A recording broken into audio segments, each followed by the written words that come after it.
Morning children.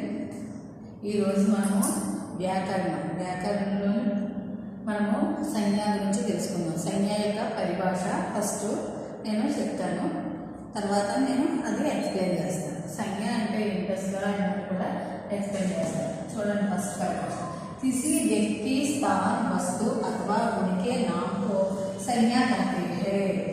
किसी व्यक्ति, स्थान, वस्तु अथवा उनके नाम को संज्ञा कहते हैं. సంజ్ఞ అంటే మనం ఇంగ్లీష్లో నౌన్ అంటాం. అదే తెలుగులో అయితే పేర్ల గురించి తెలియజేసే పదాలను నామవాచకం అని తెలుగులో చెప్పుకుంటాం. అదే ఇంగ్లీష్లో అయితే నౌన్ అని చెప్పుకుంటాం. పేర్ల గురించి ఇది తెలియజేసేదాన్ని నౌన్ అంటాం. అదే హిందీలో అయితే మనము సంజ్ఞా శబ్దం చెప్పుకుంటాం. అంటే పేర్ల గురించి తెలియజేసే పదాలను సంజ్ఞా శబ్దం చెప్పుకుంటాం. ఆ సంజ్ఞా శబ్దాల్లో ఏమేమి వస్తాయో చూడండి.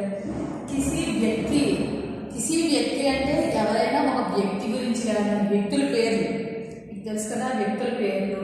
స్థానం అంటే ప్లేస్ గురించి, అంటే ఊర్లు, గ్రామాలు, పట్టణాలు, లేకపోతే ఏదైనా మనం ఎక్కడికైనా టూరిజం గట్రా వెళ్ళినప్పుడు ఆ ప్లేసు, అటువంటి మొత్తం అన్ని దేశాలు, ఇటువంటి అన్ని ప్రపంచంలో మొత్తం ప్లేస్లు అన్నీ వచ్చేస్తాయి. తర్వాత వస్తువులు అంటే అన్నీ, పెన్సిల్, పెన్, బుక్స్, గిన్నెలు అన్నీ వచ్చేస్తాయి వస్తువులన్నీ.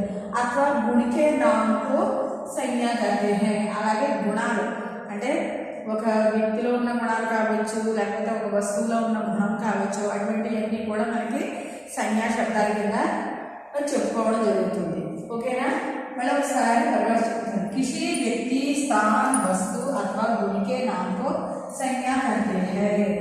ఎవరి వ్యక్తుల యొక్క పేర్లు కానీ, మనుషుల యొక్క పేర్లు, వ్యక్తుల యొక్క పేర్లు, జంతువుల యొక్క పేర్లు, చెట్ల యొక్క పేర్లు, పర్వతాల యొక్క పేర్లు, స్థలాలు, ప్లేసెస్ యొక్క పేర్లు, ఇంకా అన్ని మొత్తం ఏదైనా వస్తువు యొక్క గుణాలను తెలిపేవి, ఇవన్నీ కూడా మనకి నామవాచకంలోకి రావడం జరుగుతుంది. మనం ఇక్కడ ఉదాహరణలో కొన్ని పేర్లు రాసి చూడండి. ఈ సంజ్ఞా శబ్ద ఉదాహరణ कुछ उदाहरण यहाँ मैंने लिखे చూడండి. రామ్ అంటే ఇది ఒక వ్యక్తి యొక్క పేరు, అంటే ఏ వ్యక్తి కా నామ్ రామ్. మధుర అనేది ఒక ప్లేస్ యొక్క పేరు, ఒక ఊరి యొక్క పేరు. తర్వాత కృష్ణ అనేది కూడా ఒక మనిషి, వ్యక్తి యొక్క పేరు. ఇమారత్ అంటే కోటలు. ఈ కోటలు కూడా మనకి పేర్లే. ఇమారత్, ఎర్రకోట, ఇవన్నీ ఉన్నాయి కదా. కిలా, లాల్ కిలా, ఎర్రకోట. తర్వాత ఇమారత్ అంటే కోటలు, ఇవన్నీ. తర్వాత గుడ్ అంటే బెల్లం కూడా ఒక మనకి పేరే. దేశం అది భారత్, అమెరికా, ఇంగ్లాండ్, ఇటువంటివన్నీ కూడా వచ్చేస్తాయి. పేడ్ అంటే చెట్టు. పౌదే అంటే చిన్న మొక్కలు. పేడ్ అంటే పెద్ద చెట్లు. ఇటువంటివన్నీ కూడా మనకి సంజ్ఞలకు వస్తాయి.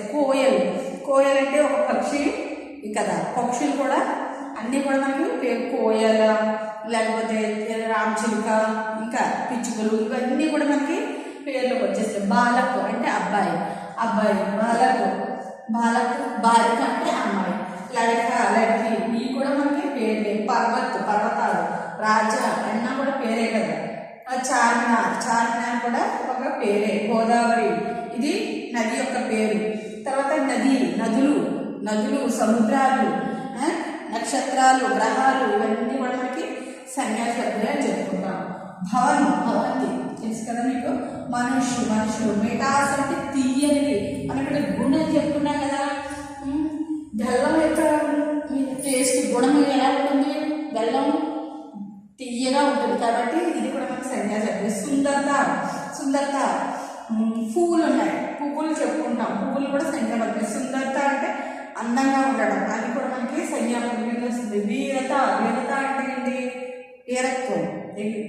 యుద్ధాలు చేస్తూ ఉంటారు, మన సైనికులు కూడా చేస్తుంటారు, వాళ్ళ యొక్క గుణము. చతురాయి అంటే తెలివైన వాడు, ఇటువంటివన్నీ కూడా గుణాల కింద వస్తాయి. మొదలైనవి. ఈ సంజ్ఞా శబ్దంలో మనకి 3 భేదాలు ఉన్నాయి. 3 ప్రకారం ఈ సంజ్ఞా శబ్దంలో 3 భేదాలు అనేవి ఉండడం జరుగుతుంది. వాటిని మనం ఏమంటా చెప్తాం. వ్యక్తివాచక సంజ్ఞ అంటే వ్యక్తివాచక సంజ్ఞ, ఇంకొకటి జాతివాచక సంజ్ఞ, ఇంకొకటి భావవాచక సంజ్ఞ. మనకి సంజ్ఞ అంటే 3 ప్రకారం. సంజ్ఞా శబ్దాలు 3 రకాలు. అవి ఏంటి? ఒకటి వ్యక్తివాచక సంజ్ఞ, జాతివాచక సంజ్ఞ, భావవాచక సంజ్ఞ. మనం ఈ 3 తర్వాత एक्सप्लेन చేసుకుందాం. మళ్ళీ ఒకసారి ఇవే మనం చదువుకుందాం.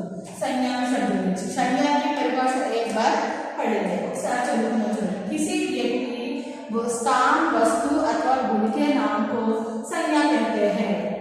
అంటే వ్యక్తుల యొక్క పేర్లు కానీ వ్యక్తులన్నా మనుషులన్నా ఒకటే కదా.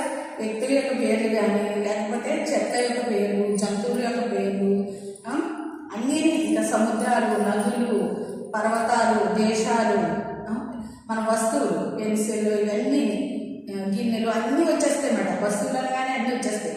మనం వేసుకునే ఆభరణాలు ఇవన్నీ కూడా వస్తువులు. ఇట్లన్నింటి పేర్లు కూడా మనము సంజ్ఞలో చెప్పుకోవడం జరుగుతుంది. సంజ్ఞాశబ్దం ఇచ్చి అంటే మీ ఇష్టం, మీరు ఎన్ని పేర్లైనా రాసేయచ్చు. మీ ఫ్యామిలీలో మెంబర్స్ అందరి పేర్లు రాయొచ్చు, మీరు పెంచుకునే జంతువుల పేర్లు రాయొచ్చు, మీరు చుట్టూ చూసే జంతువులు పక్షుల పేర్లు అన్నీ రాయొచ్చు. చిలక చిలుక, రామచిలుక, కోయిల, కాకి అన్నీ వచ్చేస్తాయి.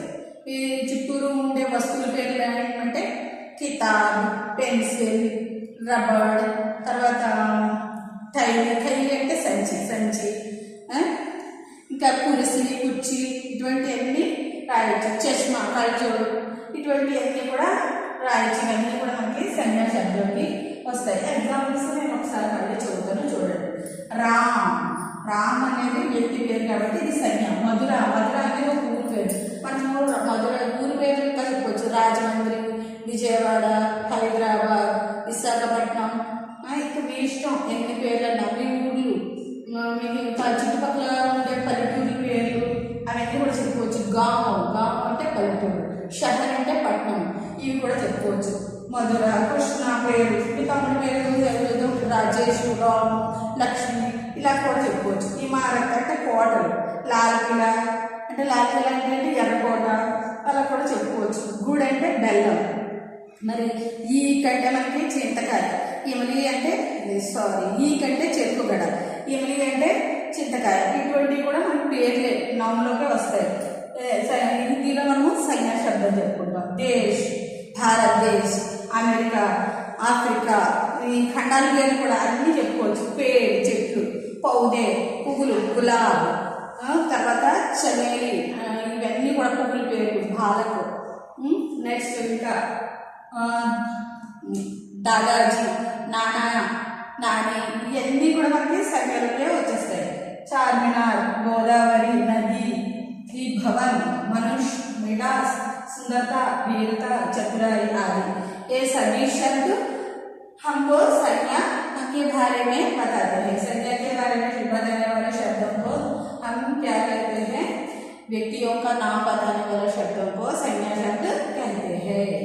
नेक्स्ट, संज्ञा के कितने प्रकार है? 3 प्रकार है. संज्ञा शब्द ఎన్ని ప్రకారాలు ఉన్నాయి? 3 వర్గాలుగా చేయడం జరిగింది. అవేంటి?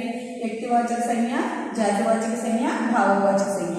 నెక్స్ట్ క్లాస్లో మనము ఈ 3 డిఫరెన్సెస్ ఏంటన్నవి మనము తెలుసుకుందాం. మీరు ఏం చేస్తారంటే హోంవర్క్ కింద ఈ పరిభాష, నెక్స్ట్ ఈ ఎగ్జాంపుల్స్, ఈ 2 కూడా 2 టైమ్స్ హోంవర్క్ రాయాలి.